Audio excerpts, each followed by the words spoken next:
Steve and Jill here. Happy Friday. Welcome to the Land Academy Show, entertaining land investment talk. I'm Steve and Jack Butella. And I am Jill DeWitt, broadcasting from gorgeous, sunny Southern California. Today, Jill and I talk about a run to the bank, notary close, and then going to get title insurance afterward, after the property's in your name. This sounds so weird, but you can do this.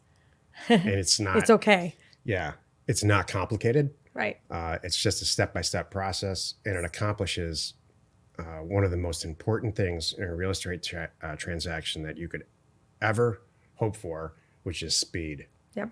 That's just getting it done. Time kills deals. Yes, it does. Sometimes you have to be certain personality scrappy. types. Certain personality types, meaning sellers, really need to get things done quickly. They need money, and there's a lot of different reasons. But it's such a good property; it needs title insurance. So right. This is a little product that Jill and I together devised. I'm not afraid to say it, over a pretty nice bottle of wine. Thanks. Before we get into it, let's take a question posted by one of our members on the LandInvestorscom online community. It's free. You know, about that bottle of wine, by the way, just pause. Is it? I'm not so into wine anymore. But you know what? I'm developing a good taste for this tequila. Oh my gosh, Jill. I'm not kidding. You're like... You're my dream girl. Oh, really? But I've been learning. We have a new neighbor who has a strong affection for good tequila. And I thought all tequila was bad because we all have bad experiences and bad hangovers and bad party situations and doing stupid shots of tequila. Well, I didn't know until recently you don't have to drink all tequila that way. I didn't know you could put nice ice in a nice glass, pour tequila in there, and just enjoy it and sip it. Yeah. And I like the caramely ones. I'm here to tell you I'm not a smoky tequila one. I'm learning that too. So it's how funny am I? I like that. This is my version of being. I'm like I can't be a wine snob, but I can like tequila. Here's the new name of this show. Uh-oh. Jill goes to a tequila tasting. That's right. That is the new name of the show. Gets carried home. Thank you. Steve carries her home. Yeah, that was good. Okay. All right. So back to the question. Rob wrote, I purchased a parcel in the Joshua Tree area last year. The previous owner had purchased a parcel from a tax deed sale.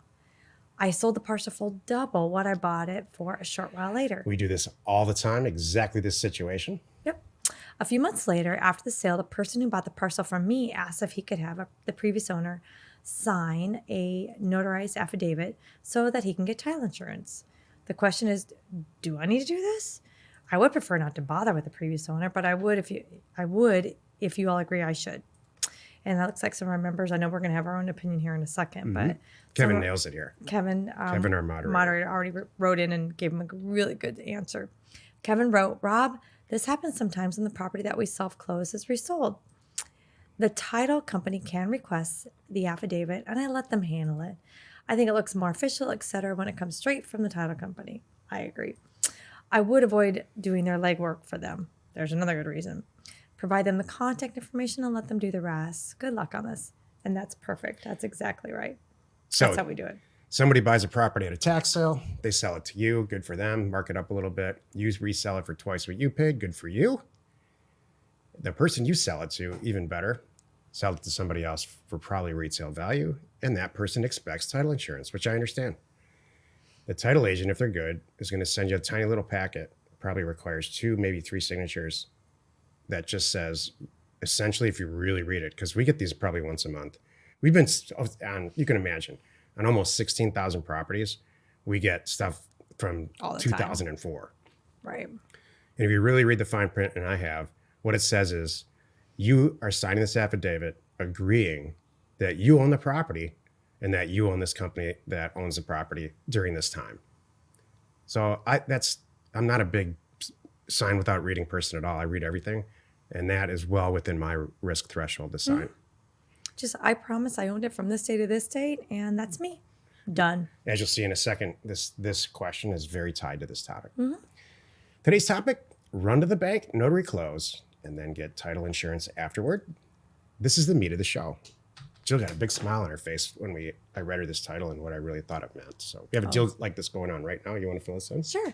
So basically, long story short, have a seller come to me and she needs the cash. And I looked up the property and we agreed on the price and everything's good to go. So I'm doing my due diligence and bless her heart, I found out she owns 2 properties. She didn't even know. So and again, she needs the cash.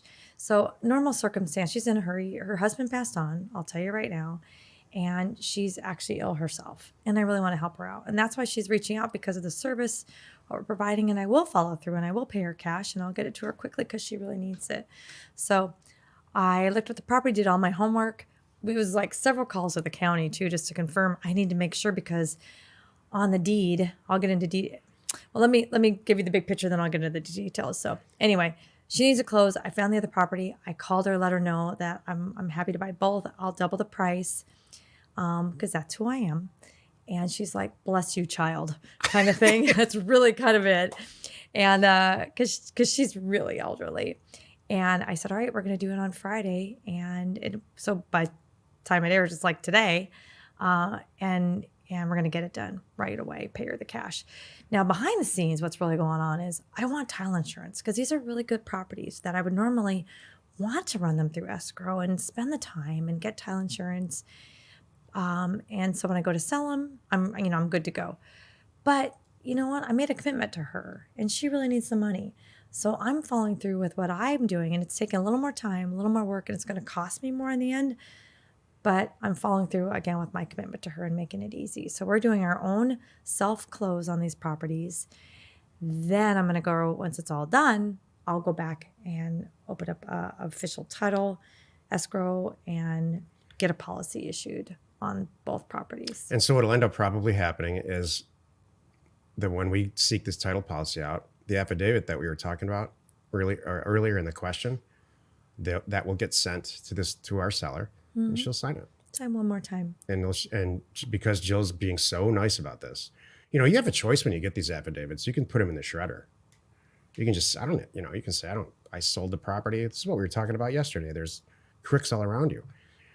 You don't have to, you can choose to be not a stand-up guy and shove that stuff in the shredder. You already made your money. You doubled your money on a piece of property. That's extraordinary by anybody's, and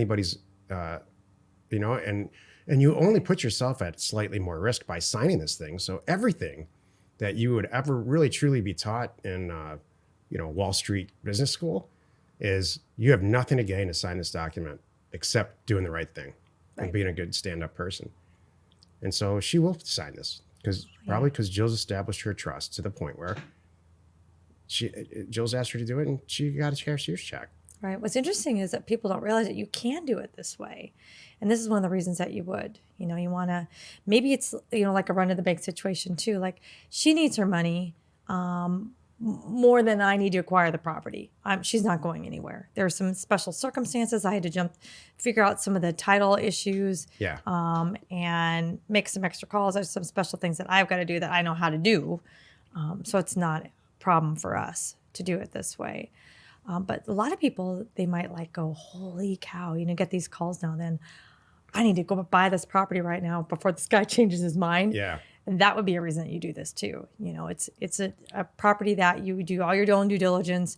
You feel really good about the ownership. You don't think there's anything unusual going on. You can verify it all. So you might really quickly do your own self-close and then go back. That's what a lot of people do, and then get title insurance later on. Because the thing about the title insurance is these 2 particular properties, they are set up to be built on someday. Do I think that my buyer is going to be that kind of a person right out of the gate? I do not. Most of my buyers, we still do primarily wholesale. So most of my buyers are not the end user. I price them that way. I want them to make even more money. It's great. But it will make the property more valuable when I'm all done, when I put it out there for sale, it has title insurance. Yeah. That's the reason why. Way more valuable. Right. Probably twice as valuable. Right. I would say close to that. Exactly. So I'm buying these 2 properties. I'll tell you my numbers right now. I'm buying them each, total for $4,000.